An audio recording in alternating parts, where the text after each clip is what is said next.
Thank you all for coming today.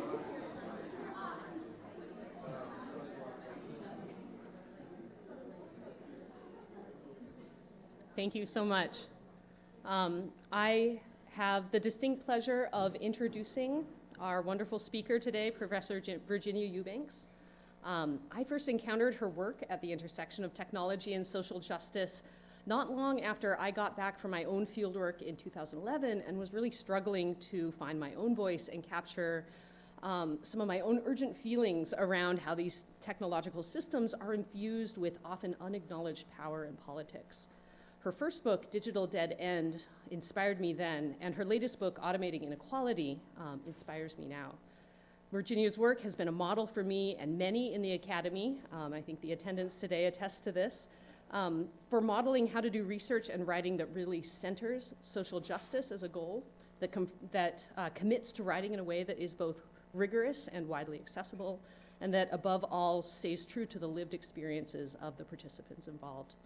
Today she'll be diving into her latest book, Automating Inequality, and before I hand the mic over to her, though, I just want to thank some of the groups that made this visit possible. The Center for Science, Technology, Medicine Society, the Algorithmic Fairness and Opacity Group in the School of Information, for which Daniel is a postdoc, the Center for Information Technology Research in the Interest of Society, or CITRIS, in this building, and the Berkeley Institute of Data Science. The collaborations that we fostered between these groups to enable Virginia to be here today, I think, attest to the importance of her work. And with that, I would like to welcome Virginia to the stage. Thank you.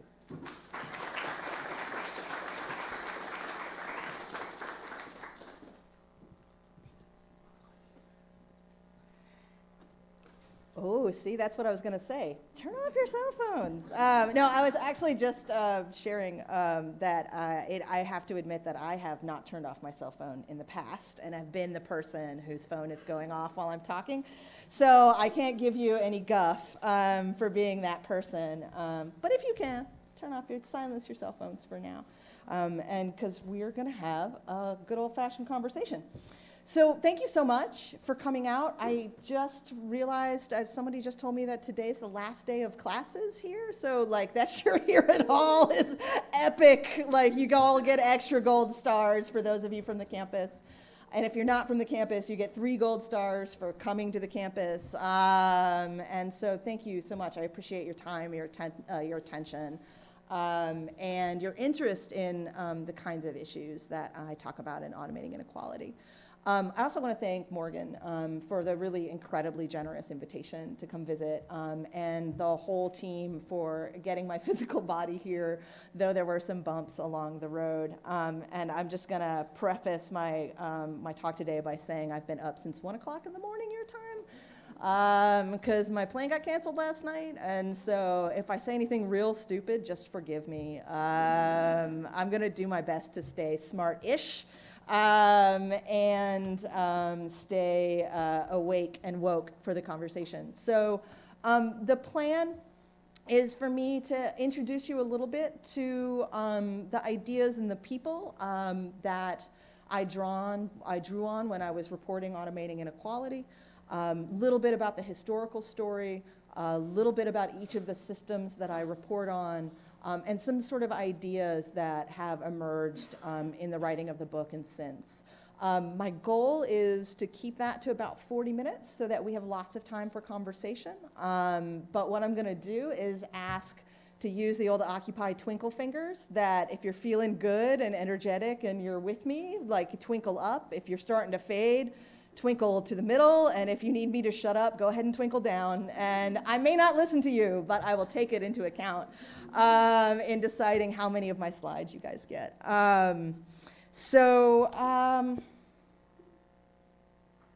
Let's start. Twinkle up, thank you. That's great. That's great feedback. I appreciate you. And on that note, I'm going to say something really heavy. So I'm here to propose that while new sort of data-driven technologies in public services have the potential to lower barriers, to speed results, to create efficiencies, that what we're actually doing in the day-to-day real world is building a digital poorhouse. building an invisible institution that's made up of decision-making algorithms, automated eligibility systems, statistical models across all sorts of different social service programs. So I want to talk today specifically about how the rise of these programs responds to the specific political moment that we're in, and specifically the moment that is dominated by a narrative of austerity. This idea that we don't have enough for everyone, and that we have to make really hard choices between who has a chance to attain their basic human rights and who does not. So though we often like to refer to our newest technologies as disruptors, the tools that I talk about in automating inequality are much more evolution than revolution. And their roots go way, way, way back in American history, at least until the 1820s.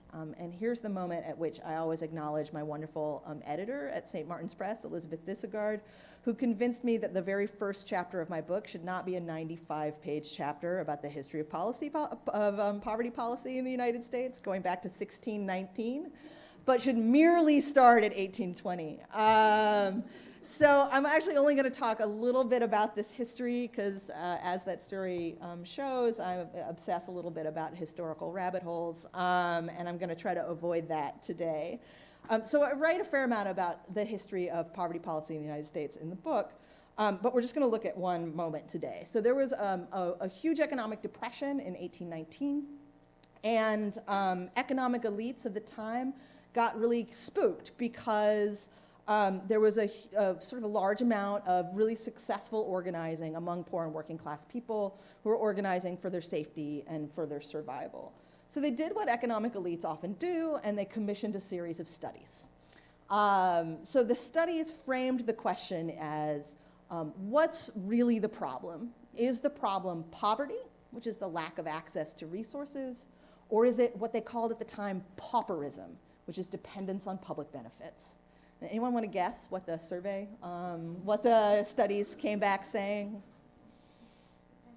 Dependence. The problem is pauperism, not poverty.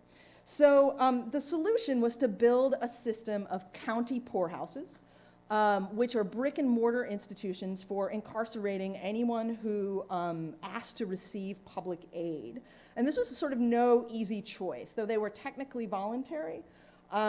Entering the poorhouse meant if you had the right to vote or hold office, you had to give up that right in order to enter the poorhouse. You were not allowed to marry, and often you were separated from your children because it was believed at the time that poor children could be recuperated or rehabilitated by having more access to wealthier families. And by access, they tended to mean working for free as agricultural or domestic laborers. And some of these institutions had death rates up around 30% annually. So that's a third of people who entered them every year died. So folks were literally taking their lives in their hands when they entered the poorhouse. So I use the metaphor of the digital poorhouse in the book to illustrate what I think of as the deep social programming of the tools that we're seeing in today's social service programs. And I think the reason that this is so important is because this is the moment at the heart of a political decision that we made that says that public services should act more like moral thermometers, deciding who is deserving and who is not deserving of public aid, rather than universal floors that support us all. And that, I believe, is sort of the deep social programming that is replicated and often intensified or amplified by these digital systems, often against the intentions of the designers, against what they actually mean to do. But I also want us to think today about this political moment, not 1819, about why these specific tools have become popular at this specific time. And I think that these high-tech tools for establishing eligibility, for predicting behavior, for measuring effectiveness, have sort of risen to prominence right now for a couple of reasons. First is that they rationalize a kind, and because they rationalize, they recreate a politics of austerity, a politics of not enough. The second is because they purport to address bias, but they actually just move it. And the third is that they create a kind of empathy override that allows us to ease the emotional burden of making what I think are inhumanly difficult decisions about who among America's 43 million poor folks deserve support. So I'm going to go through each of those sort of points in turn, and I'm going to use the opportunity to sort of illustrate each of the technologies that I look at the book, and also to introduce you to some of the people I talked to when I was doing my reporting. And one of the things that's really important to understand is that many of the folks who chose to go on the record and share their stories with me did so at great personal risk. They were very vulnerable. They were either folks who rely on county or state programs for things like food, housing, and healthcare. They are currently unhoused, living in encampments, or they're folks who are being investigated by child welfare services. So these are all folks who are already incredibly vulnerable, and sharing their stories on record with their real names and the real circumstances of their lives is an incredible, generous, courageous gift. And so I just always try to start by acknowledging how important that contribution was to the book, and how crucial it is to the story that I'm able to tell. So I dedicate Automating Inequality to a severely disabled young girl named Sophie Stipes. And when Sophie was 6, she received a letter from the state of Indiana that explained that she'd be losing her Medicaid because she had, quote, failed to cooperate in establishing eligibility for the program. This happened just as, by the way, it was sent directly to her, a 6-year-old girl with cerebral palsy. So this happened just as she was gaining weight for the first time, because she had had a gastrointestinal feeding tube implanted, and she was learning to walk for the first time. So the Stipes family was caught up in an attempt to automate the eligibility processes for all of the state's welfare programs. So for Medicaid or health insurance for the indigent, what was called at the time food stamps is now called SNAP, and cash assistance, or TANF. And the important sort of details of this system is that in 2006, then Governor Mitch Daniels signed what was eventually a $1.34 billion, with a B, billion-dollar contract with a consortium of high-tech companies, including IBM and ACS, to create a system that replaced the hands-on work of local caseworkers with online applications and private regional call centers. The result was 1 million benefit denials in the first 3 years of the experiment. It was a 54% increase from the 3 years before the experiment. And most of these were for failure to cooperate, this catch-all sort of phrase, which meant that someone somewhere in the process had made a mistake. So either the applicant could have forgotten, a signature on page 34 of a 50-page application, the private call center worker could have misapplied policy and given bad advice, or the folks working in the document scanning center could have scanned a photocopy of a driver's license in upside down or dropped a piece of paper behind a desk. But any one of those errors was interpreted by the system as basically an intentional attempt to defraud the system. It was interpreted as a failure to cooperate and not as a mistake. Failure to cooperate notices only said there was a problem, didn't say what the problem was. And because the system had separated caseworkers from the families with whom in the past they had developed relationships over time, it left all of the responsibility for identifying what the problem was, and often for correcting it, on the shoulders of applicants themselves, who are some of Indiana's most vulnerable people. And I just want to tell you one of the stories from Indiana, the story of Omega Young. In the fall of 2008, Omega Young of Evansville missed an appointment to recertify for Medicaid because she was in the hospital suffering from terminal cancer. The cancer that began in her ovaries had spread to her kidneys, breast, and liver. Her chemotherapy left her weak and emaciated.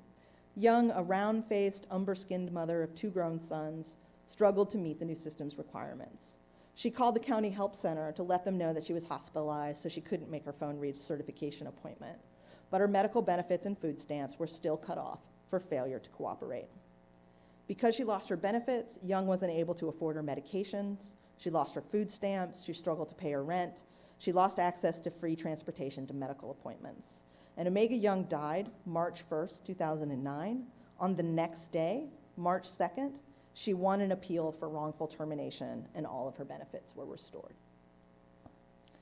So that's Indiana.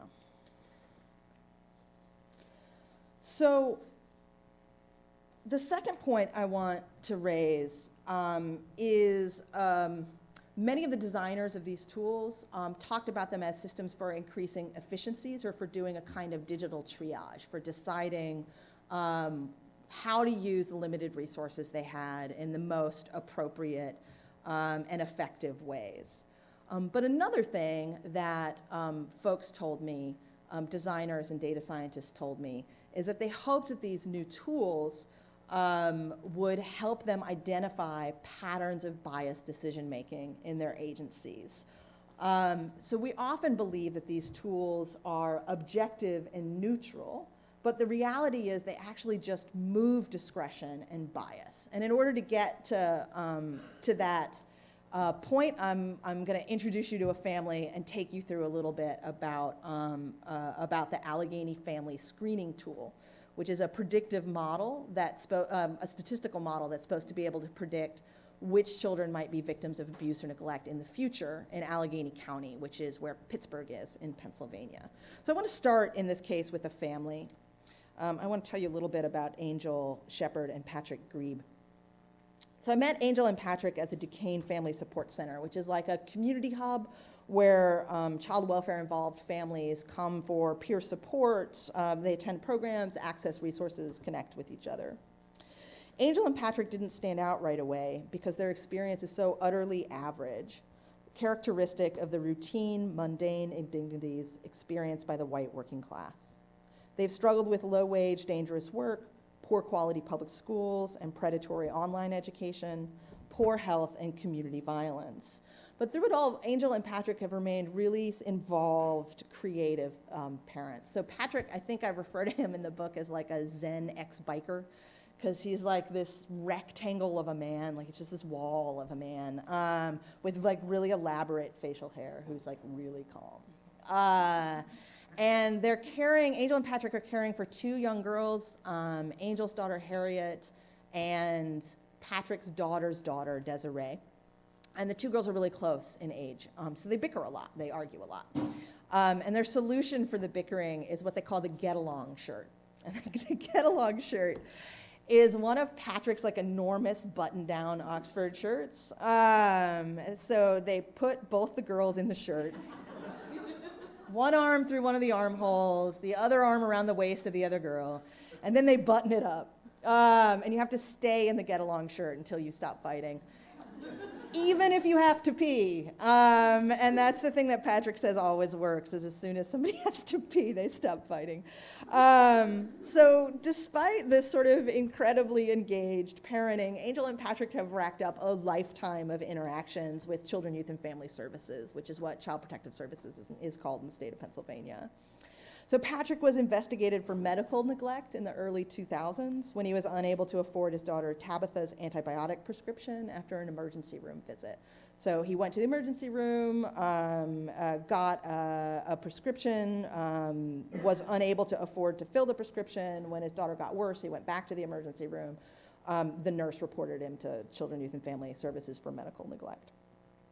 When Harriet was 5, someone phoned in a string of reports to the Child Abuse and Neglect Hotline. This is an anonymous line, or it can be an anonymous line, where this tipster explained that Harriet was running around the neighborhood unsupervised, was down the block teasing a dog, wasn't being properly clothed, fed, or bathed, that she wasn't getting needed medication. So for each call, an investigator came to the house, interviewed Harriet and Tabitha, Angel and Patrick, looked in all the cupboards and under all the beds, and requested access to the family's medical records. And then each time, finding no evidence of maltreatment, they closed the case. But each of these interactions was entered into the family's digital case file, which is held at an integrated data warehouse, which feeds the Allegheny family screening tool, this predictive model.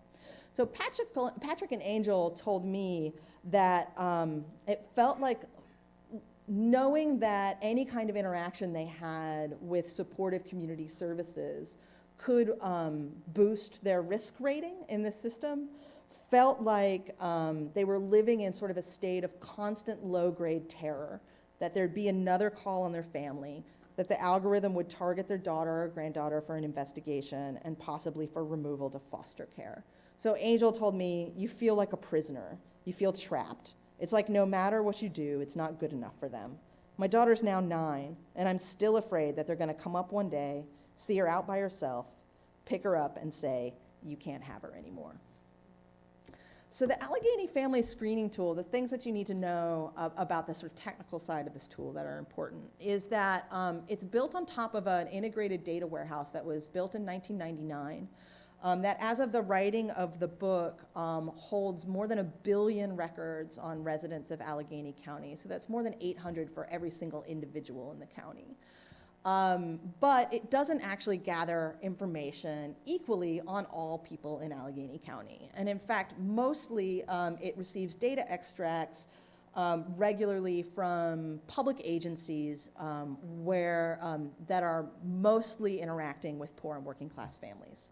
So adult and juvenile probation, the jails and prisons, county mental health services, the State Office of Income Maintenance, which is Pennsylvania's welfare office, the public schools, and a number of other agencies that primarily serve poor and working families, like County Office of Addiction Recovery, Drug and Alcohol. So the limits of this data set really shape what the model is able to predict. So because it relies almost entirely on information that's only collected on families that are accessing public assistance programs, this profoundly shapes the kinds of predictions that the tool can make. So professional middle-class families, of course, reach out for support for their parenting all the time, because everybody needs support with their parenting. Everyone I know needs support with their parenting.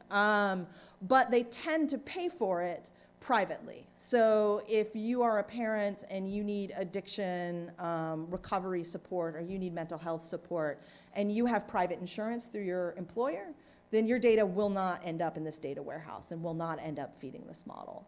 If you need help with childcare and you can afford a nanny, you can afford to pay a babysitter out of pocket, then your data will not end up in this data warehouse, so it doesn't end up in the predictive model.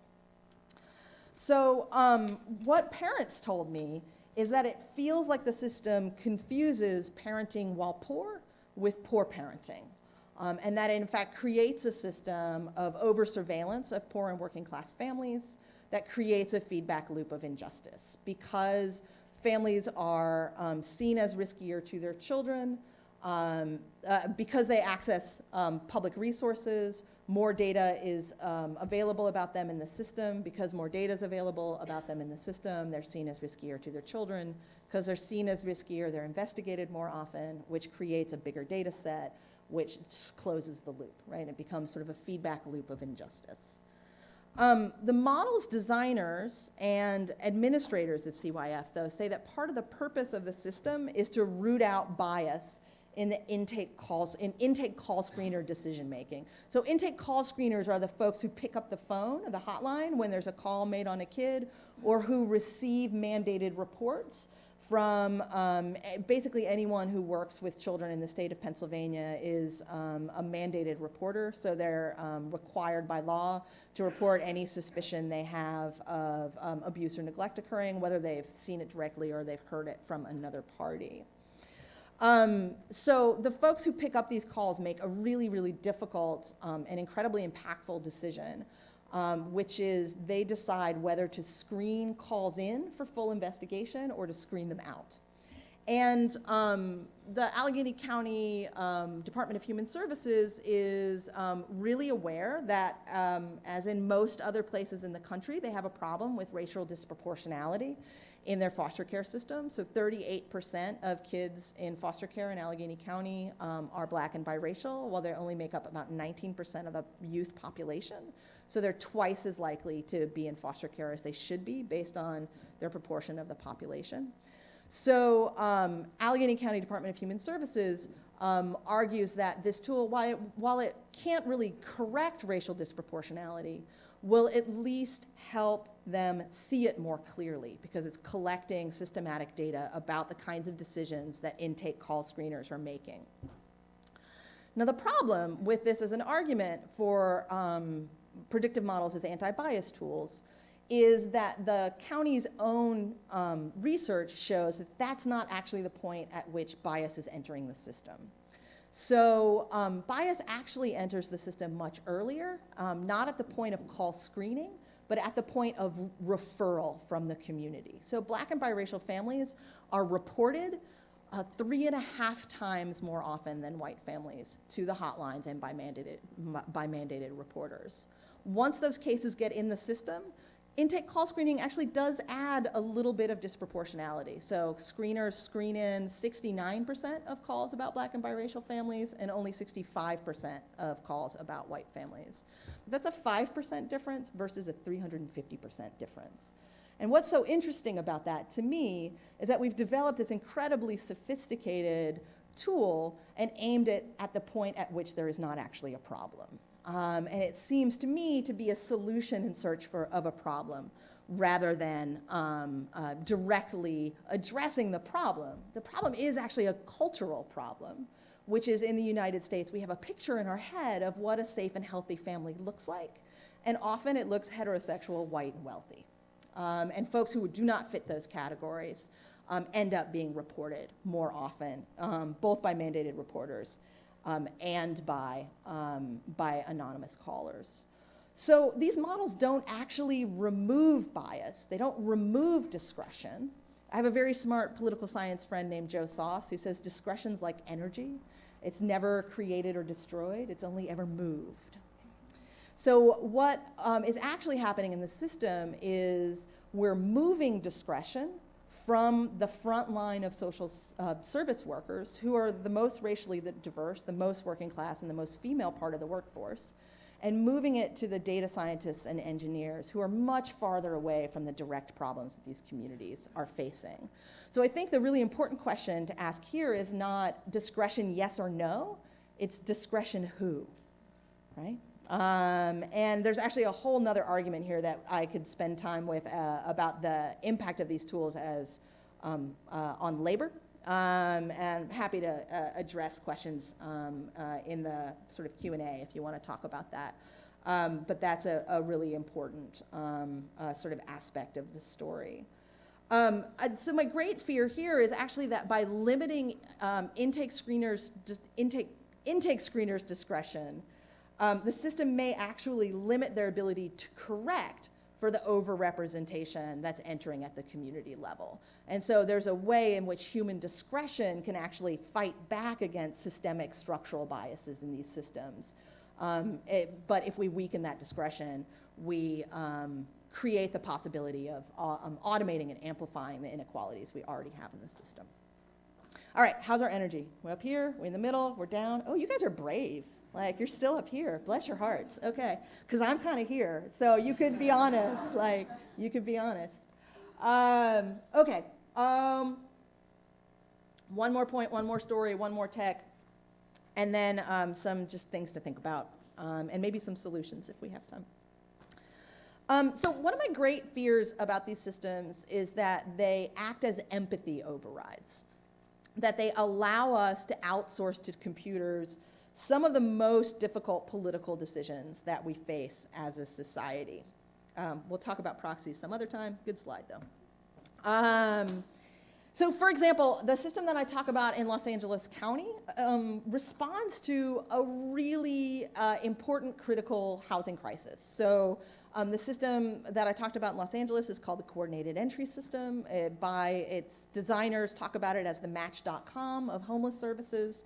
The idea is to match unhoused people based on a scale of their vulnerability with the most appropriate available resource in the community.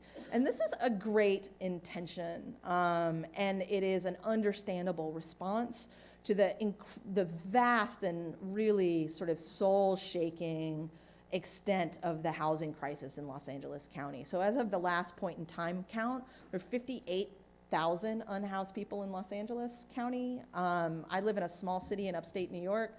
There's literally 10,000 more people homeless in Los Angeles County than live in my whole city, right? So the scale of this human rights crisis is extraordinary. And something like 75% of unhoused people in Los Angeles County have no kind of shelter at all. So no emergency shelter, no living with friends, like they're just literally living in encampments or in cars or in tents. So the coordinated entry system works by assigning each unhoused person a score on a spectrum of vulnerability. And they use to do this a survey that has a really terrible acronym. It's called the VI-SPDAT. The vulnerability, I don't know if I can do this on very little sleep. I can do it. The Vulnerability Index and Service Prioritization Decision Assistance Tool. Thank you. I'm not sure index is right.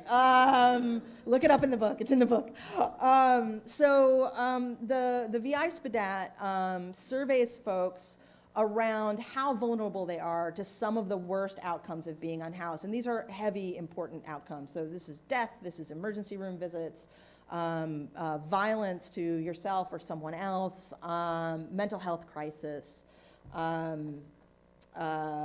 incarceration. And coordinated entry actually serves those at the top pretty well. So the folks who face some of the worst consequences of homelessness, the chronic homeless, are probably more likely to be matched with appropriate, available, permanent supportive housing through the system than they were before.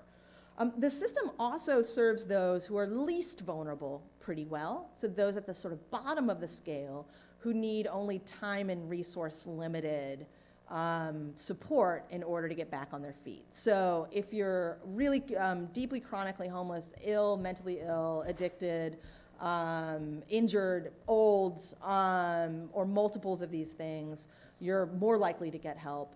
If you need very limited support to get back on your feet and to avoid chronic homelessness, if you're crisis homeless, you're more likely to get help.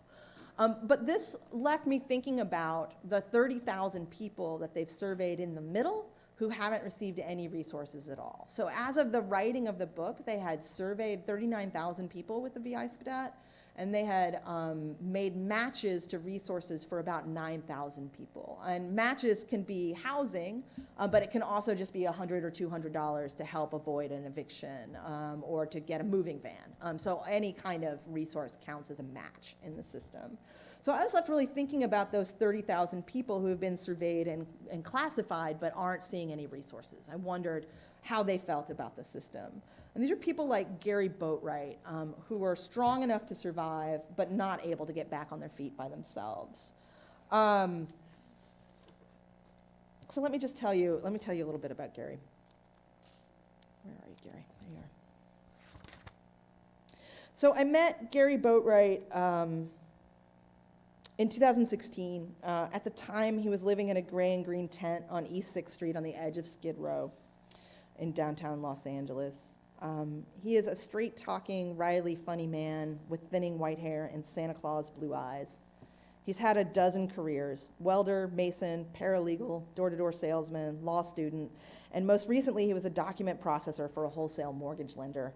And that's just like cascades of ironies, because the mortgage lender he was working for, Greenpoint, went on to make the Center for Public Integrity's Subprime 25 list for their key role in causing the recession of 2007, which of course increased homelessness in Los Angeles County exponentially. So Gary, by the time I met Gary, he had filled out the VI-SPDAT 3 times, and he had lost patience with the process. He doesn't think he scored very high. He's 64, and other than a little high blood pressure and a hearing problem, he's mostly healthy. His substance use, to me, didn't seem abusive or debilitating. He has a mental health file, but he doesn't actually know what's in it. He just learned from being in court in Orange County that he has a mental health diagnosis, but no one's ever shared it with him. The problem, though, as he sees it, is not his comparative vulnerability. It's simple math. There's not enough housing in Los Angeles for this county's 58,000 unhoused people. And he said, quote, "People like me, who are somewhat higher functioning, we're not getting housing. It's another way of kicking the can down the road. In order to house the homeless, you have to have available units. Show me the units. Otherwise, you're lying." In November of 2016, as the book was going to press, Gary was arrested. He was charged with breaking the window of a public bus with a plastic 99-cent store broom. which he said when he called me from Men's Central Jail in LA, he said is, quote, physically impossible. And think about it. Like, have you ever used a 99-cent store broom? Yeah. So he got out about a year ago, and when he got out, he had lost everything. His tent, his paperwork, his relationship with local organizations and friends.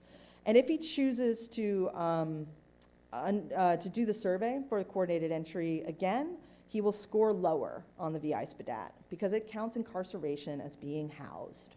So the model will see him as less vulnerable, and his priority score will slip even lower. So my greatest fear here is that by acting as empathy overrides, these tools radically limit our political vision about the resources we have and the responsibility we have for caring for each other. And specifically, what people who had done the VI SPDAT survey and had not gotten served by the system told me is that they felt like they were being asked to incriminate themselves in exchange for a slightly higher lottery number for housing. This is not a bad analysis of the situation, actually. So the VI SPDAT asks some really intrusive questions. It asks, are you currently having unprotected sex? It asks if you're trading sex for drugs. It asks if there's somebody out there who thinks that you owe them money. It asks if you've thought about harming yourself or someone else recently. It asks where you can be found at different times of the day. And it asks if they can take a picture. Now, folks have to sign an informed consent in order to do this survey. And it's a fairly comprehensive informed consent. But it's hard to say that it's truly voluntarily, that people are truly entering into this survey in a truly voluntary way. Because coordinated entry has really become the front door for all homeless services in Los Angeles County. The reality is if you choose not to be part of the system, it's really unlikely that you're going to get any kind of housing resource at all. So it's hard to say that it's truly consensual and not coercive when this tool stands between you and a basic human need like housing. So one of the things that the informed consent says is that the system shares your information pretty widely.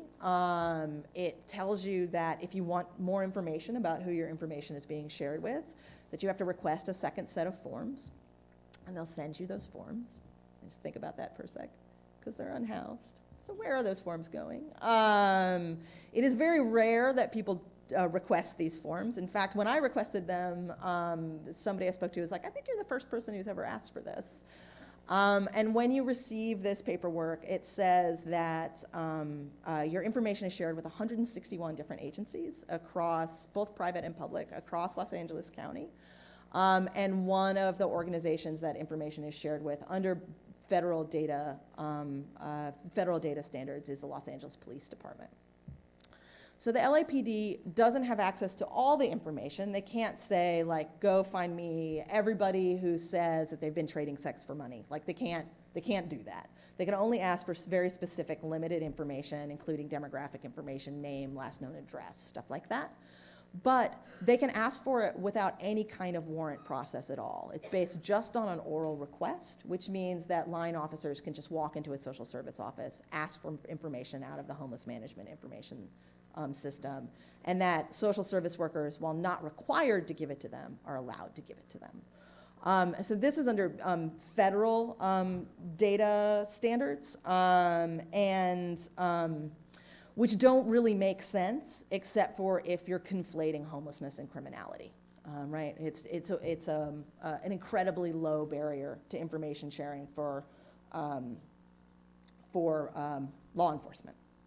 So I can hear skeptics now. How are we doing on time? Oh, we're good. I'm doing okay. You guys doing okay?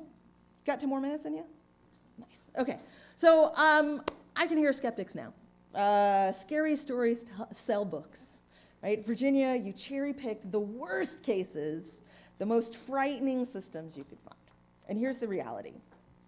Indiana was pretty bad. So Indiana was pretty bad. I don't know what was in Governor Daniels' heart when he made the decisions he made. But one of the sources I spoke to in Indiana said, you know, if we had tried to make a system that diverted people from public assistance on purpose, it wouldn't have worked any better than this one.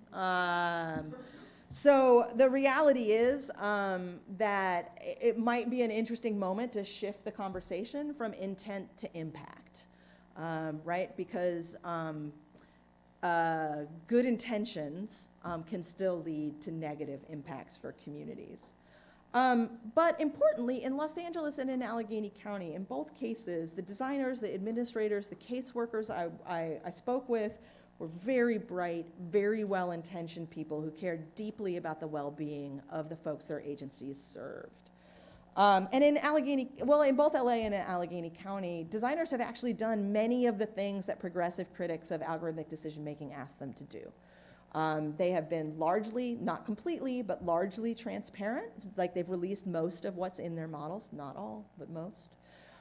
They've been very explicit about placing these tools in public agencies, or at least in public-private partnerships. So there's some kind of governmental public accountability there. And they've even done some level of participatory design with impacted communities. In other words, these are some of our best systems, not some of our worst. So here's the challenging question that I think my book asks.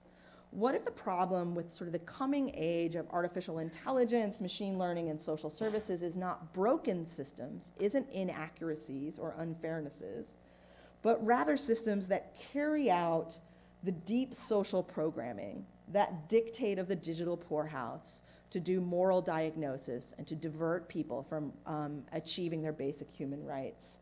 What if it's doing that work too well? What if they're working too well, not too poorly? It's a different kind of a question, and that calls for different kinds of solutions. So all of the designers I spoke to for this book agreed on one thing.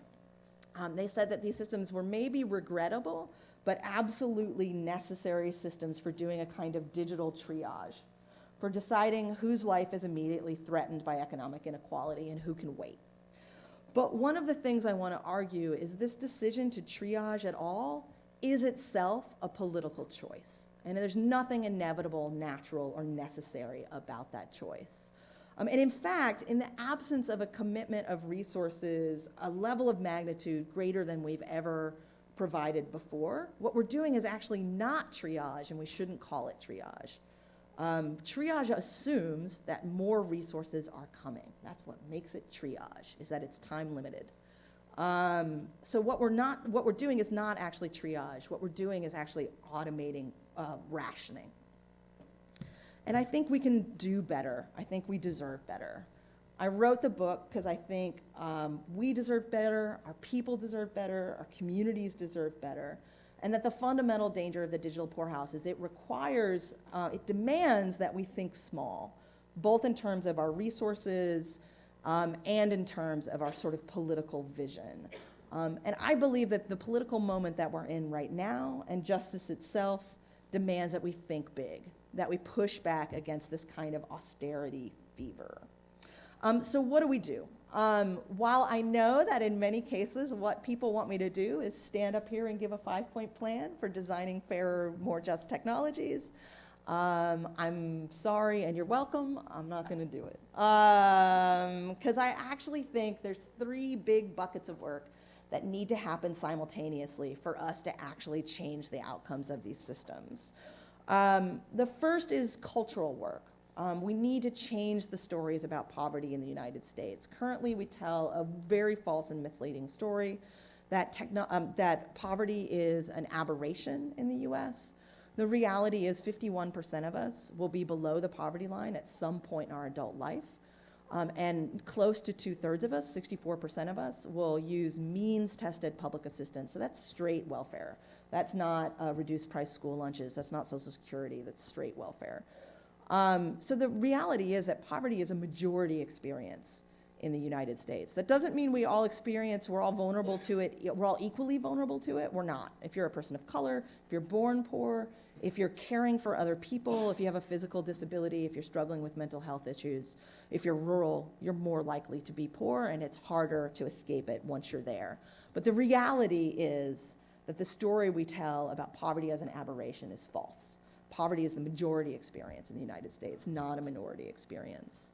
If we can begin to share our stories and believe that truth, then I believe we can start to change the politics around poverty in the United States. And I think this is the second bucket of work we have to do, is the political work, to shift these systems from primarily punitive morals testing, moral thermometer type systems, to universal floors that support us all. So the idea there would be to shift away from spending all of this effort, time, resources, and smarts deciding who deserves help, and shifting instead to an approach that's based on universal human rights. So we can decide as a country that there's a line below which no one is allowed to go for any reason. We can say no one in the United States goes hungry. We can say no one in the United States lives on a tent on a sidewalk. We can say no family in the United States is split up because parents can't afford a child's medication. In other places around the world, the conditions I describe in the book would be described as human rights violations. Increasingly in the United States, we're describing these as systems engineering problems. And I think that should give us deep pause about the state of our national soul, about who we are as a people, about our commitment to ending economic and social inequalities. So finally, as we do that really important cultural and political work, and that is not small work, I'm gonna be really clear about that, the technology is not gonna just stop and like twiddle its thumbs and wait for us to work it out. So in the meantime, we have to focus on creating technologies that do less harm. And one of the ways I describe this to folks is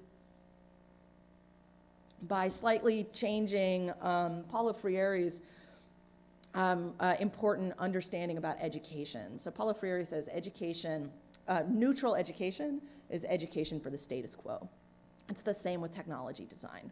Neutral technology design is designed for the status quo. So designing tools to be objective means designing them for the world that we have now.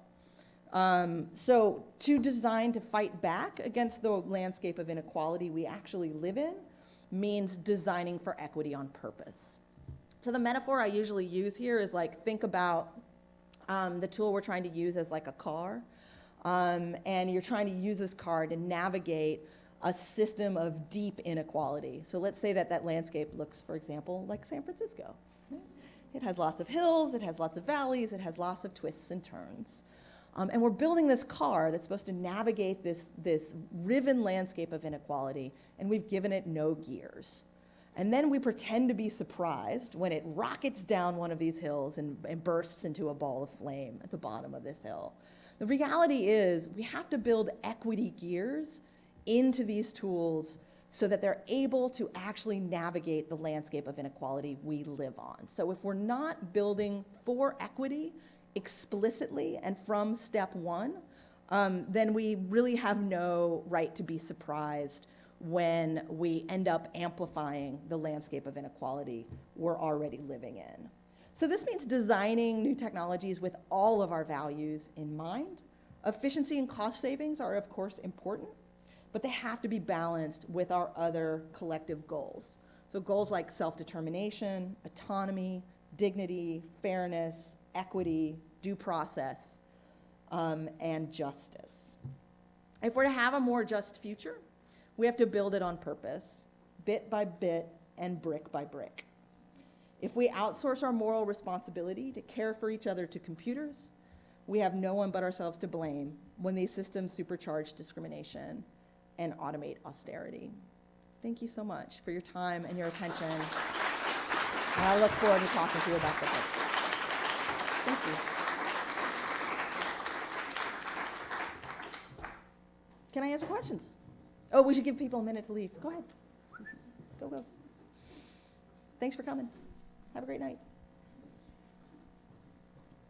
Do we have a mic for questions? Yeah, great. Yep. Other questions? Anyone? Got one down here, got one over here, got one in the middle? For the recording, probably. I wonder if in your research you've encountered organizations or agencies or bodies or anything who you feel are doing it right? Yeah. Or to reframe the question, if you're not an academic and you care about this, where should you be working, hypothetically speaking? Purely hypothetically, of course. Yeah, so I think there's actually a lot of great work going on around trying to design systems around sets of values that are more encompassing than efficiency and cost savings. One of the ones I often talk about is there's an organization in Chicago called M-Relief, like lowercase m for mobile relief. And one of the things that M-Relief does is help people navigate state applications for SNAP, for food stamps. And one of the things that's so interesting about their work is they come from a welfare rights perspective, and so their values are quite different than some of the state systems that I describe in the book. And specifically, they're really focused on self-determination of applicants, on dignity of applicants, and on making sure that everyone gets all of the benefits to which they are entitled by law.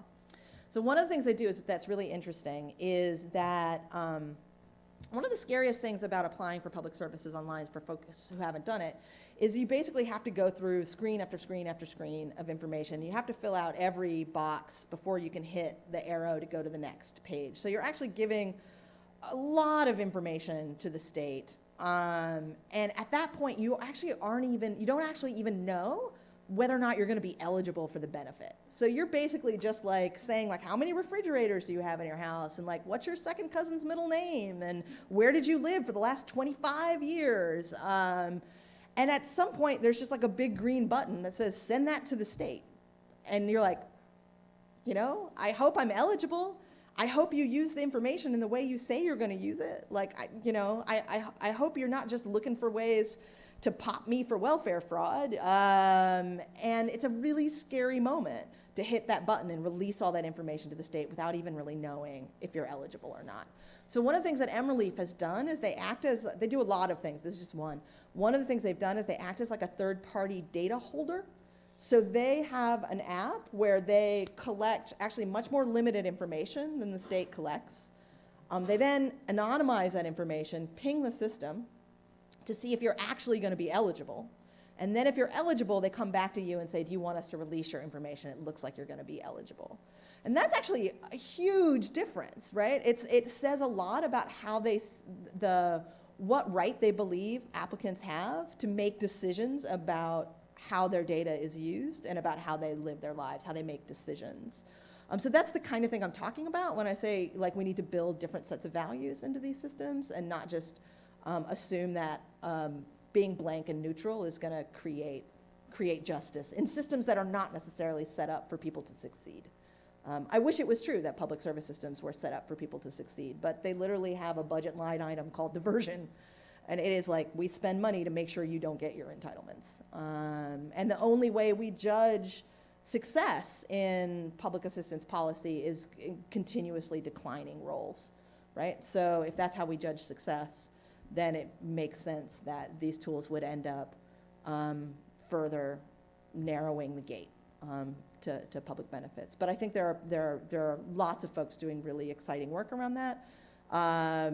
And I feel like there's some of that work is in government. I feel like a lot of it is also in social movement space. But I think that there are a lot of folks who are using very similar technology to the kind of technology I discuss in the book, but from a different values orientation, and that makes a world of difference. Yeah. Thanks for that question. Hi. First, I want to say thank you. This was a really wonderful talk. Thanks. The second thing is, so you're talking about Allegheny County and this example of we've assessed you as being risky, so you're more likely to, it creates this feedback loop. So I guess thinking about the existing data and the fact that a bunch of the data for a lot of different government systems has bias baked into it in terms of the questions that are asked, the amount of data that's coming in, do you think it's possible to responsibly do any kind of predictive work here? Yeah, that's a great question. So I was very, I have to be like completely transparent and frank and say, like, I had a pretty good sense what I thought of the Indiana case going in, like, but LA and Allegheny County, I was agnostic about those systems. I really wanted to understand how they worked. I really wasn't on a fishing expedition for, abusive systems or vulnerability creating systems. Allegheny County is one that I really struggled with because the stakes are incredibly high either way, right? If we don't use it, the stakes are super high because caregivers sometimes do horrible things to their kids, and nobody wants kids to get hurt. On the other hand, there are other kinds of harms in the child welfare system that also affect children that go through their parents, including being investigated by child welfare services. It's a different kind of harm. Allegheny County would say that they don't use the tool to remove kids. They use the tool to identify those families who need extra assistance. And I think that's honest. I think that's honestly what they're trying to do. From parents' point of view, though, the pairing of these two things, the pairing of child welfare as being sort of the service provider of last resort for poor families, with the requirement that you give the state authority to remove your children, is like an unworkable dagger over their heads, right? It feels like a horrible decision to have to make. And this is why child welfare services is not means tested. You don't have to be poor to use it. But no one who is not poor uses the system, right? Because very few people would agree to give the state that right unless they really had to. So I struggled a lot with what I thought about predictive analytics in child welfare specifically. And I think that the system is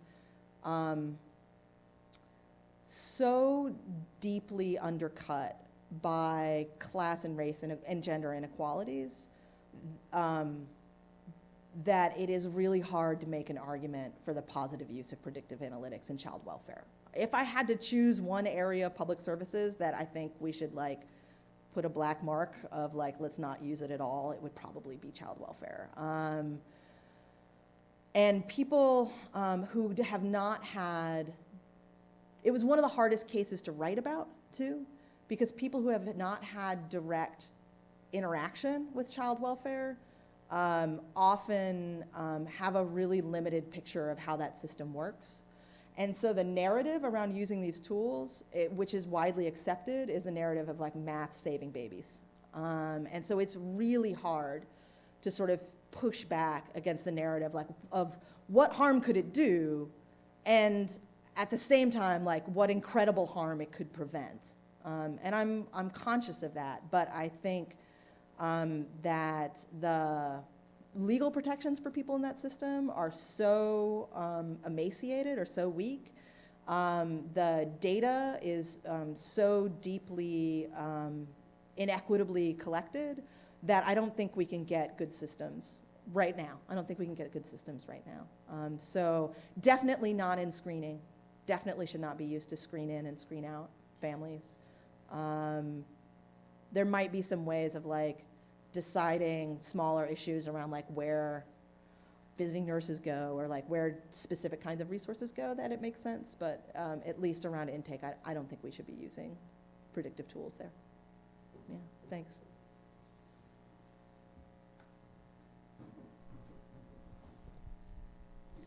Hi, thank you for your talk. Yeah, thanks for being here. I guess I have a couple of questions. One is for Allegheny County, you mentioned the intake providers were diverse, female, they had been trained, they worked with these families, but there was still an element of racial bias to that was not being fixed. And I guess how do you address that if you already have this kind of front line that you kind of believe in? And then the second question is, for LA County, is it that services went down to people in general? Is it that less people are now being served because they're using coordinated entry? Because it's hard for me to tell from how you talked if 9,000 out of 39,000 is a drastic decrease in services being provided to homeless people or an increase or... Yeah. So thank you. There are two actually really important points that I want to raise around those questions. One is about this sort of philosophical shift that this is about intake screeners and the amount of discretionary excess that might be in that position.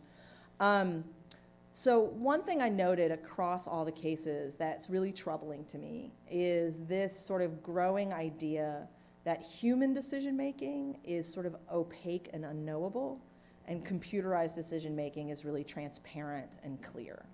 So I think I do a pretty good job explaining in the book why the computerized decision making isn't quite as transparent or clear as we think it is once you get under the hood a little bit. But that's not actually the most troubling part of that. To me, the most troubling part of that is this idea that we can't know why human beings make the decisions they do. And this is actually a conversation that's come up over and over and over again when I do talks around the book. So I was out at dinner after a talk, and I was there with a bunch of data scientists. This is just a month and a half ago and we were having this very conversation, and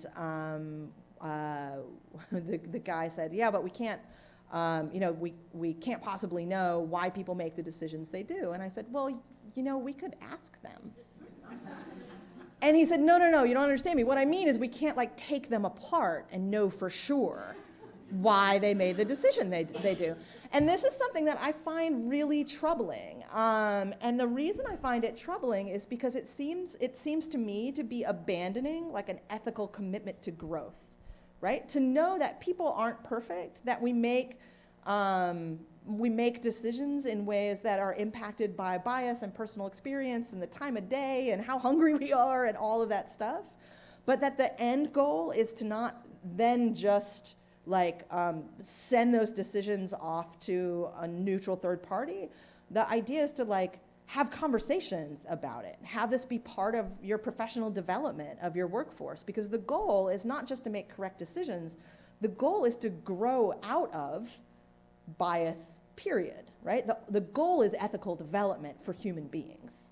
And so I think we're really missing an opportunity to do that when we decide that basically human beings can't be trusted to make decisions where bias might be involved. It's actually a way of just avoiding talking about bias, talking about why bias decisions happen. And so that's one of my real concerns with this idea that the way to solve the remaining small amount of discriminatory discretion in screening is to potentially replace that discretion with automated systems. And the second thing about coordinated entry, so I think my point with coordinated entry is a little more subtle than amounts of services. Because one of the great successes of coordinated entry is Los Angeles City, a couple of years ago, for the first time, just passed two measures, Measure H and HHH, which actually provide more resources for the first time from the city for both housing and supportive services for unhoused folks. And I asked the architect of coordinated entry, Chris Coe, I asked Chris, do you feel like coordinated entry, the more precise data you were collecting allowed you to do the political work to create the support for those measures? And he said, well, we were able to sort of dial in the ratios better than we might have in the past. We need so many units of permanent supportive housing. We need so many resources for rapid rehousing. He's like, but no, the reason that the measures passed was the visibility of homeless encampments, right? The fact that in every neighborhood in Los Angeles County, there is now a homeless encampment. One of my real concerns about this tool is, though it talks about vulnerability, it's really about moral worth, in a sense.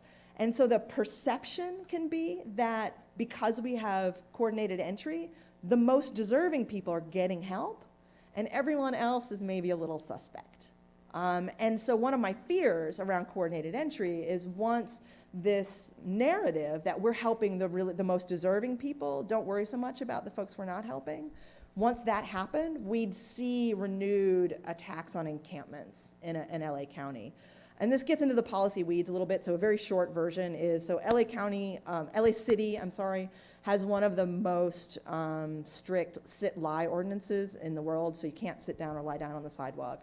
There's been an injunction on using that law for the last decade. The LAPD can't actually bust people for that because there's not enough housing.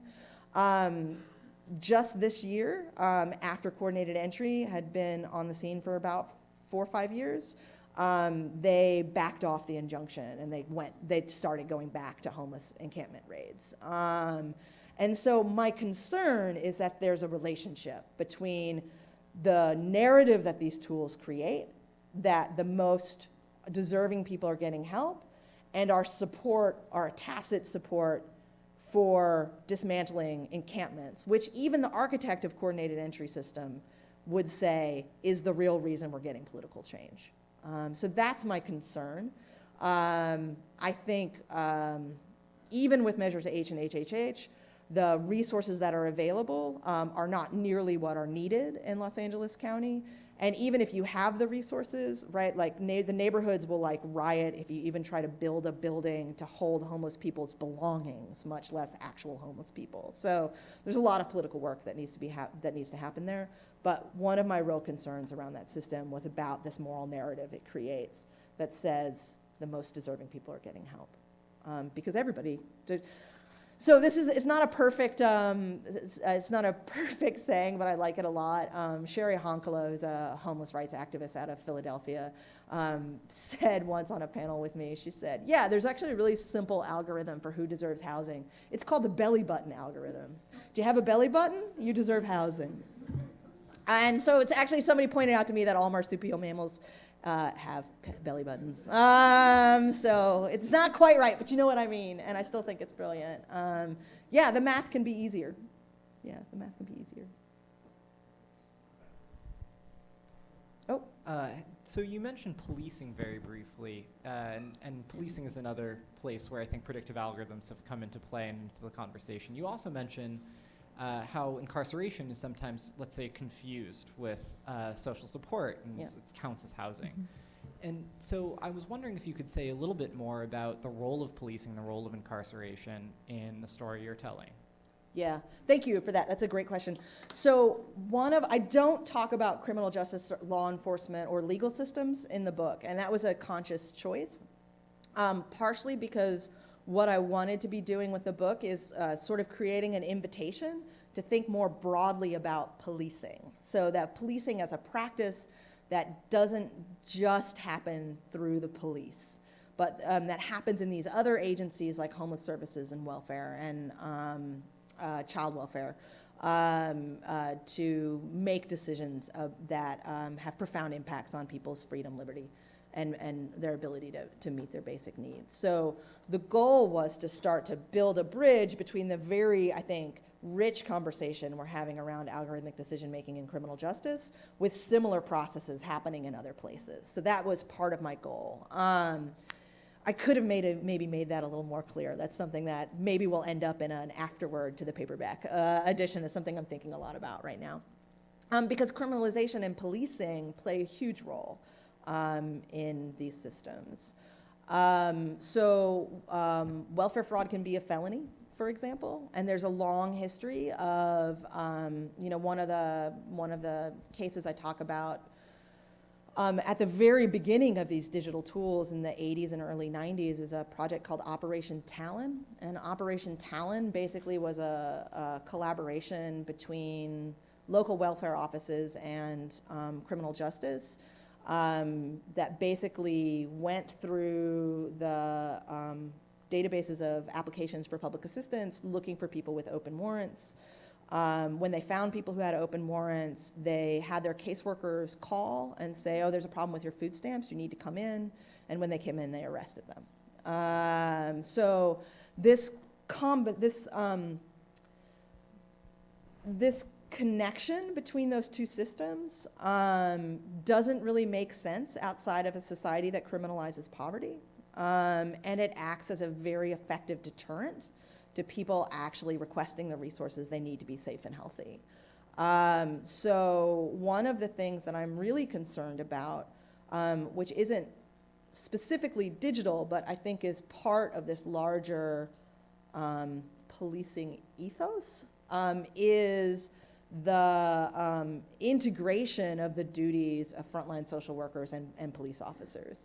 Of course, it's good to train police officers to respond in more sensitive and less life-threatening ways to a mental health crisis, for example. Yes, we should be doing that, but police officers are not social workers, and those two things need to be really separate, because you need to not have the possibility of being criminalized when you're going to meet your basic human needs. Those two systems have to be really separate.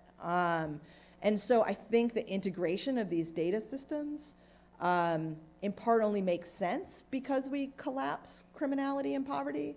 And also it reproduces that relationship where these agencies are more and more overlapping. Social service workers are doing more policing work. Police are doing more social service work. And in the end, it's poor and working people who get diverted or frightened or incarcerated. So I think the processes of policing are happening across all of the agencies that I look at. And that we can be having much more productive conversations about how similar these processes are.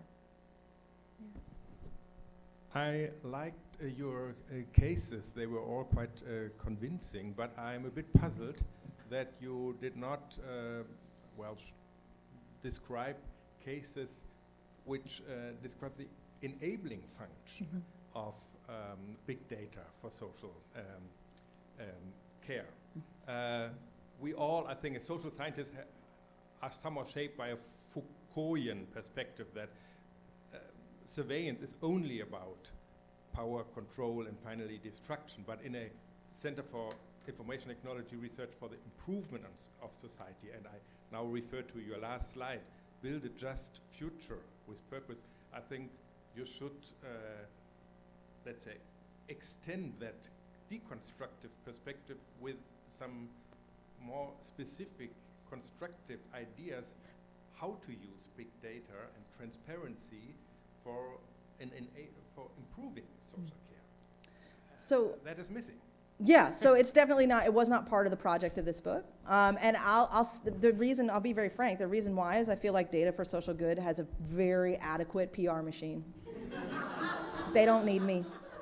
Like, they're doing just fine. You know?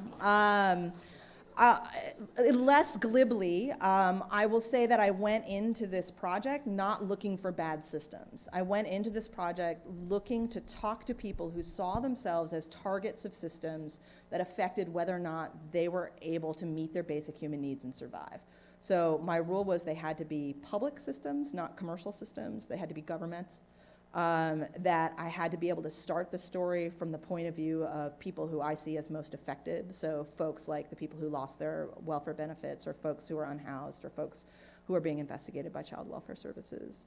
And I went in with an open mind. And if these tools had not appeared to their targets, like things that made them more vulnerable and put them in danger, then I would have written that story. But within public services, I don't see a lot of those systems. I see a lot of press for the possibility of those systems, but the reality of how these systems are implemented is often really far away from the good intentions of their designers. And that's why I think we have to look at these tools in their political context and in the reality of their impacts on people in terms of their everyday lives.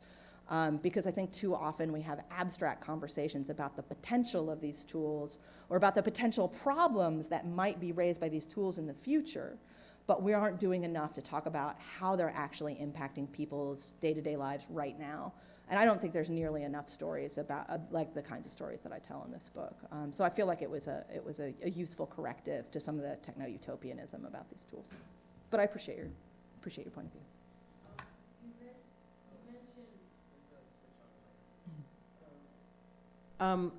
You were talking with the last question previous to this one about algorithmic decision-making in criminal justice, and you weren't really focusing on that, but you know, obviously that there's a connection in the way that in this country poverty is criminalized.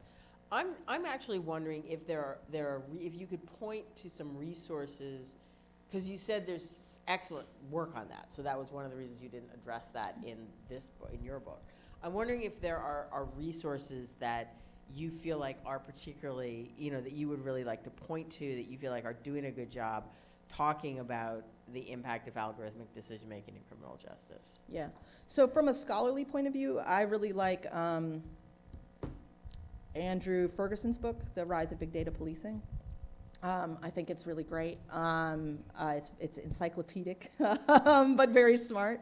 From a social movement space, I think the Center for Media Justice is doing some great work, particularly around digital incarceration, around ankle shackles and algorithmic parole decisions, and this relationship between the decline of the physical carceral state and the rise of the digital carceral state. Michelle Alexander actually just wrote an editorial for the New York Times maybe 2 or 3 weeks ago, saying that like digital incarceration is like Jim Crow to physical incarceration, slavery, right? Like it's not, we don't want either of those. And it's not, the social justice agenda is not to have a slightly better form of incarceration, but is to abolish incarceration as a practice. So I'm seeing a lot of really interesting work sort of arise around that. Yeah, those are the ones that come immediately to mind. But there's more. If you go to the Center for Media Justice, you'll find. Also, the Stop LAPD Spying is an organization in Los Angeles that does anti-surveillance work, and they have a sort of beautiful way of articulating the goal, which is power, not paranoia. So the idea is to do the work in a way that you don't just leave people feeling like, it's time to dive into your closet and don your tinfoil hat, but like leaves people feeling like they're in a position of power to make decisions and shift these systems. And I think that's really important as well, which is not just leaving people in a place where they feel powerless, but giving people the information they need, but also creating structures that folks need to build power and to shift these realities. Yeah. Who's got the mic? It's over here. Oh. Hi, I'm here from the private tech sector. Hi. And I wanted to go back for a minute to something you mentioned about the ineffability of human decision making, something that we are always having problems with in like user experience design is trying to convince stakeholders that qualitative data is data. And I know you mentioned participatory design, maybe in the Indiana system, I think, and I was wondering if you'd noticed a similar kind of challenge there. Yeah, so there wasn't any participatory design in Indiana. Again, Indiana's kind of the black hat case in the book. It was a little bit like shooting fish in a barrel. But I wanted to start with that story because it helped sort of establish the stakes. But I didn't want to leave people with this story of like, it's a story we're really comfortable with. The story is like, a politician who probably had like a political goal, a sort of greedy corporation that stepped in and, made a bunch of money, and poor people who, ended up screwed. I feel like that's a story we're pretty comfortable with, but it doesn't feel like it captures the whole spectrum of the reality of these systems. So the issues around participatory design of these systems are just huge. I don't think it's at all impossible. I did participatory research for years and years, and did participatory work in movement work.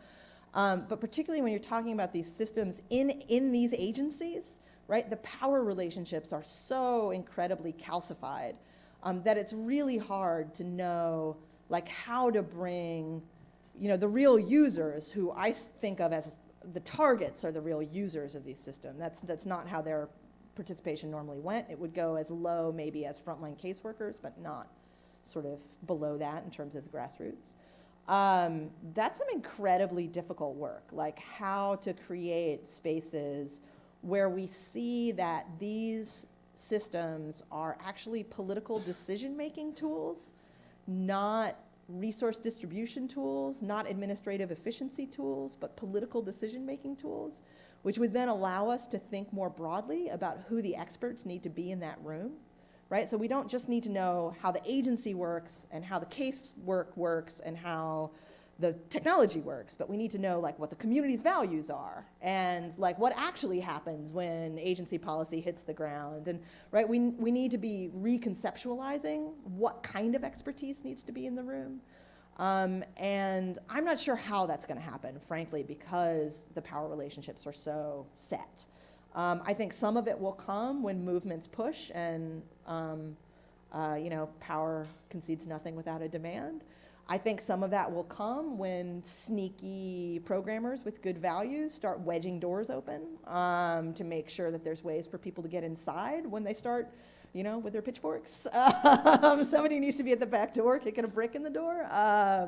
You know, and I think some of it will come more slowly when we think about engineering and data science education as political education, and we require people to know something about history and something about the actual policy area they're working in, not just about how the tools work before they make decisions that impact people's thousands, if not hundreds of thousands of people's lives. So it's all big work. That's why I so wish I could give you the 5-point plan, but it's all big work and it's hard. And if it wasn't hard, we would have figured it out back in 1820, you know. But we're still working on the same problems. Yeah. Thank you all for joining us. Thanks so much for coming.